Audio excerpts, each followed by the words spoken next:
This is Inside Indiana Business Radio for the morning of Wednesday, November 1st, 2023. I'm Alex Brown. The familiar Blue Jackets will descend upon the Indiana Convention Center and Lucas Oil Stadium in downtown Indianapolis for the 96th National FFA Convention and Expo, which kicks off today.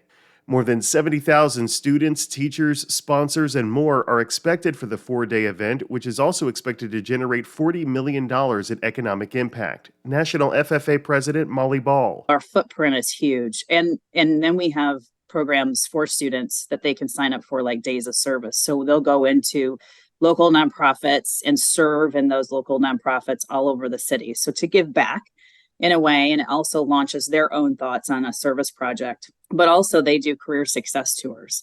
So either on their way in to Indianapolis, or while they're here, they will go out into different communities like Beck's Hybrids, Corteva Agriscience, Fair Oaks Farms.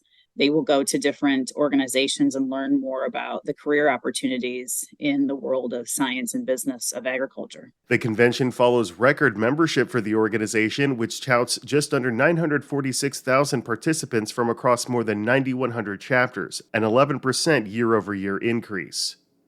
Portugal-based orthopedic technology company PeakMed has announced the establishment of a formal subsidiary, PeakMed LLC, based in Warsaw. The company said the expansion is timed with the launch of its web platform that's undergoing beta testing to hit the U.S. market. PeakMed has developed an artificial intelligence-based preoperative planning system for orthopedic surgery.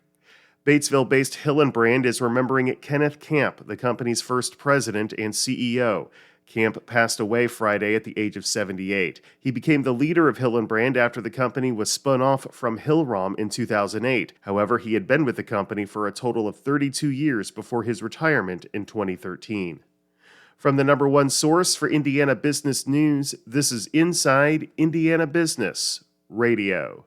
Whether it's a new hire or a noteworthy promotion, IIB's Bigwigs and New Gigs serves as a platform to promote your team. Our revamped offering includes being featured on both the newly redesigned newsletter and at InsideIndianaBusiness.com.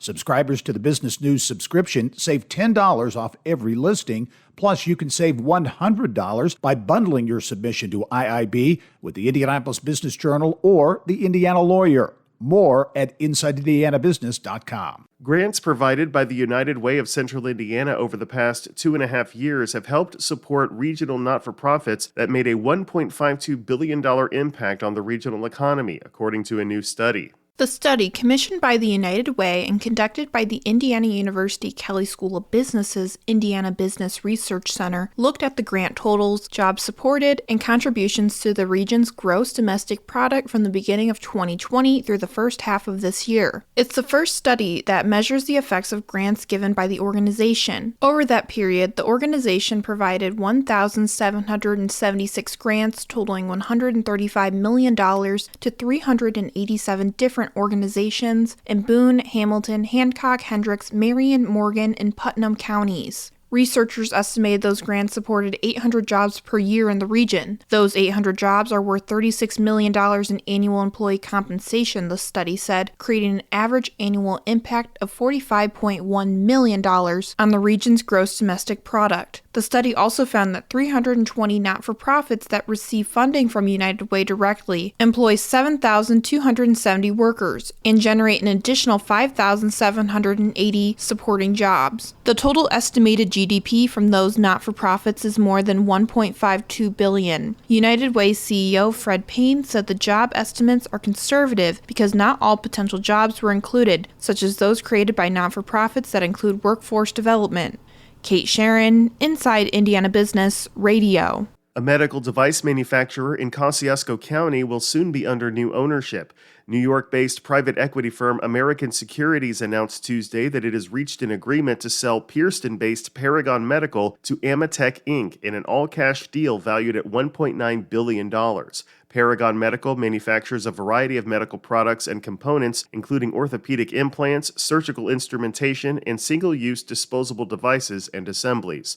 Founded in 1991, the company has grown to $500 million in annual sales and over 2,500 employees at more than a dozen locations throughout the world, including offices in Warsaw and Indianapolis.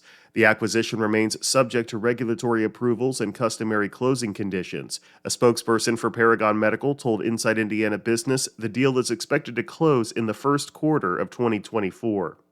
National FFA President Molly Ball is this week's guest on the Business and Beyond podcast with Gary Dick, presented by PNC, a weekly conversation with high-profile Hoosiers in business, sports, and entertainment, and beyond. Available now from your favorite podcast provider. I'm Alex Brown for Inside Indiana Business Radio On Demand.